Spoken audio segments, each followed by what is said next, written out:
ભારતવાસીઓને નવા વર્ષના ભગવાન એમને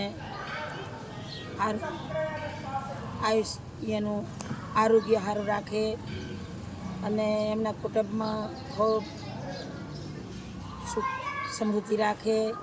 પણ એક મારી વિનંતી છે કે આપણે લક્ષ્મી પૂજન 5 દિવસમાં હોય અને લક્ષ્મી પૂજનનો આપણે લક્ષ્મીને ઘરમાં લાવવા માટે કરી અને આપણે એને પ્રાર્થના કરીએ ખૂબ ભગવાનને બીજાને. પણ એક આપણાથી ભૂલ થઈ જાય છે. આપણે એક નહીં, આખા જગતમાં વિશ્વમાં ભૂલ થાય છે. જેવી ભૂલ એ ખોટા ટેટા લાવવા, લક્ષ્મી પૂજનમાં ટેટા લાવવા. આપણે લક્ષ્મી માતાને એમાં વાપરીને લાવવા અને એ ટેટા ફોડે એનાથી બોલજીવો કેટલા દુઃખી થાય. ભડકે, પક્ષીઓ ચણતા ચણતા દોડી જાય, ભાગી જાય, ને છે કીડીઓ મરે. તો આ આપણે લક્ષ્મીનો દુરુપયોગ થાય છે.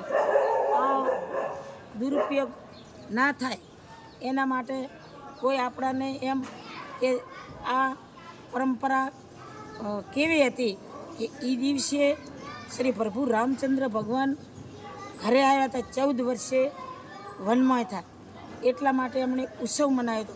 તો આપણે બધાને આ નવા વર્ષના રામચંદ્ર ભગવાનને આપણા અંતરમાં લાવી અને અબોલ જીવોને કોઈ દુઃખ ના આવે એવું કાર્ય કરવાનું. અને હું પરમાત્મા પાસે પ્રાર્થના કરું છું કે સૌને આ થોડું મગજમાં ભગવાન ઉતારે અને લક્ષ્મીનો દુરુપયોગ ના થાય એવી મારી પ્રાર્થના. જય ગૌ માતા, જય ભારત, જય હિન્દ.